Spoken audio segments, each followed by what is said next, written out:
Hello and welcome back to In Pursuit of. I'm continuing my conversation with Dr. Ashok Khosla, founder and chairman of Development Alternatives.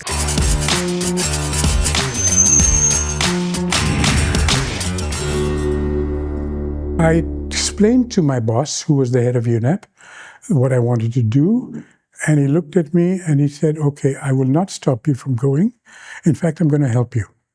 And he himself put in the first $150,000 for starting the Development Alternatives. Lovely. Yeah, it was very nice to have that. It was sort of a going away present. So it was, and I basically came home again with another suitcase through the customs, who didn't know what a computer was. And so I had a first PC, an IBM PC in India, long before, 3 years before anyone else had one. That old computer became so important because everybody in IIT Delhi, which was about 2 kilometers away, would come and see it and drool over it. And I managed to have a recruitment that no one else could. You know, most of them were going out to California and to Massachusetts. And I got the toppers from the textile department, from the mechanical engineer department, and the civil engineering department. The top guys came because I let them play with my computer. And we started Development Alternatives with 3 or 4 toppers from IIT Delhi, which even California didn't have. So it was a really amazing time, and we were a very vibrant new startup, and everybody was working day and night. It was all in my house. My family was very nice, and they let me take the whole ground floor, and we started, and we grew to about 40 people before we had to move out. Our youthful audience and their questions are very important to ensure that we are able to take our mission of sharing journeys and experiences to everyone. And for that, I really hope that you all keep sending in questions. Today's questions will be asked by Anita to our guest. How can someone volunteer or contribute to Development Alternatives initiatives? You know, we pray every evening for a volunteer to come and help us the next day. So we're always looking for volunteers, young and old. Anyone who wishes to make life better for other people is welcome. We have a lot of work, and we never seem to have enough people. Now, if you're a volunteer in a village way in the deep south or in Madhya Pradesh, then we have to figure out a way to involve you that relies on you not having to move far away from where you are. But that's not necessarily impossible. And now with the internet and lots of other things, we can find ways to do that. But volunteers are my dream, and I hope we can find many more. You just have to come to our website and click on I want to be a volunteer, and we'll take you. It's very simple, costs nothing. Thank you so much, sir. Thanks. We did amazing innovations. The first was a cookstove called the Tara Chulha. Right. And it was a major breakthrough. We designed it so that every woman in India could afford to buy it, 125 rupees, and you have a chula that doesn't throw smoke into your face. And incidentally, just to jump 20 years later, that chula was adopted by Mrs. Hillary Clinton as the Darfur cookstove for the refugee camps in southern Sudan. Lovely. And they messed up the whole thing because they redesigned it a little bit. It made it into $125, not 125 rupees. And so, because it was the State Department, they had plenty of money. They didn't care to keep it cheap. So they destroyed the design idea, but they got a good device. At that point, the UN has a research body for climate change, and I was a member of that. And the IPCC got a Nobel Prize. So I had a third little puppy, and I have a letter from the Prime Minister of India saying that you were a part of the research work of IPCC, so we want to acknowledge your contribution. So you can imagine that things work out very So strangely. you did eventually, in an indirect way, get your Nobel Prize. 3 small pieces, Yes. but I feel sort of associated with them. Everyone told me in my wanderings around the world, including business MBA gurus and people, you don't combine business with social. And they were all aghast that I would be trying to do that. But I had to do that because that was part of the plan. And it worked.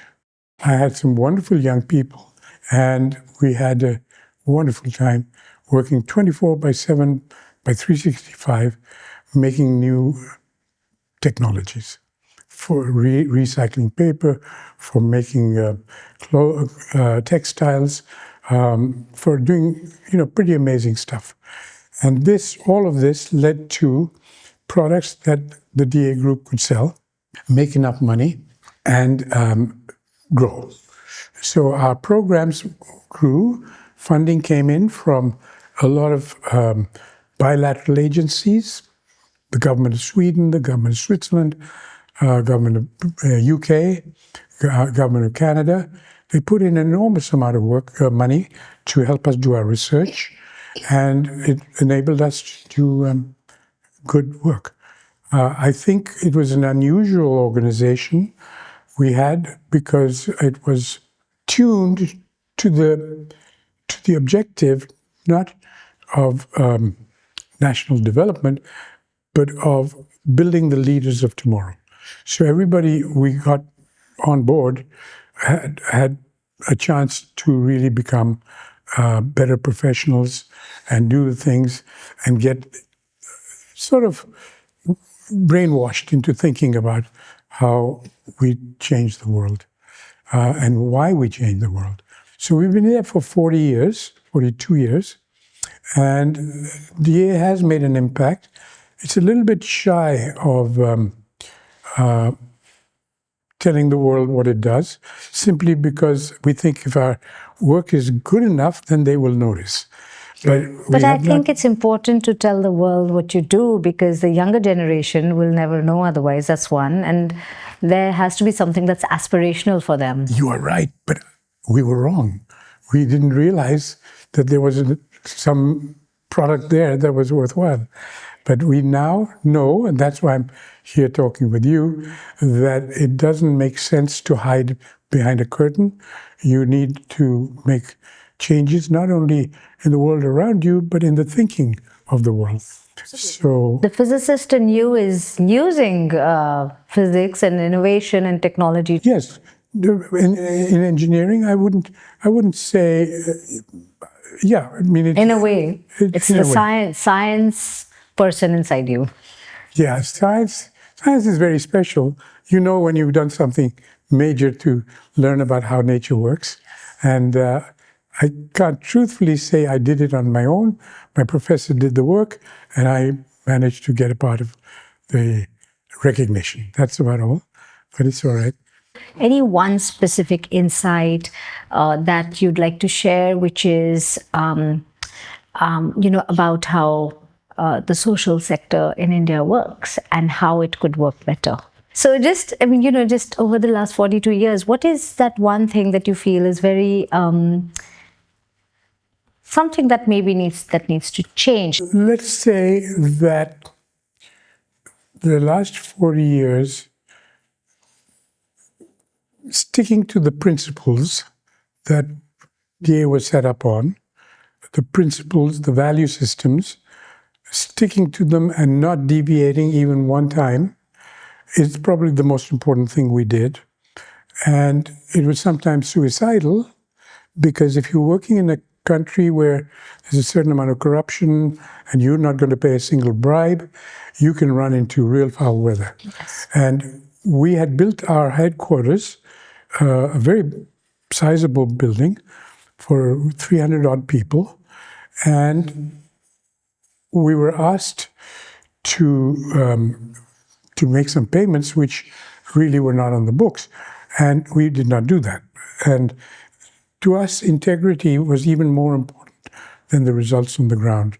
The ability of development alternatives to demonstrate that it is possible to work in our country in a straightforward, integral way was as important as the chula for the woman or the inexpensive home for the family.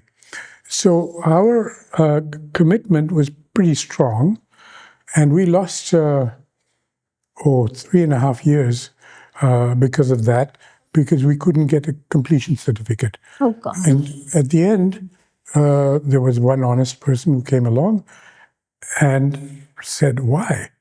And actually made it happen. And we didn't lose our virginity, but at the same time, what we did do was lose a lot of money. I mean, during those 3 years, we had to be housed in different places. We were losing projects because we didn't have any office and so on. So in my reckoning, we probably lost close to 15 crores worth of My goodness. money, real money, which either didn't come or because of opportunity cost. But we stuck it out. I'm not sure it was a good decision because we've had to pay a lot of costs for starting with that kind of a liability. Right. But I think it's important to say that the ultimate good product of DA is a commitment, a true patriotic commitment to integrity. And the important part of the rest of our value system, like respect for everyone, like making sure that everyone who works, no matter what their gender or age or ethnic background, is respected and is able to perform as the best possible professional. These are our value systems, and we've stuck to them in every way we can. And I think the payoff will come soon, because now we're gaining strength again. Thank you so much. But it's a story worth telling. That's what. So thank you so much for sharing it. And it's been a pleasure having you on our show. So thank you so much for being with us, for watching this episode. Stay tuned and do remember to subscribe to In Pursuit Of.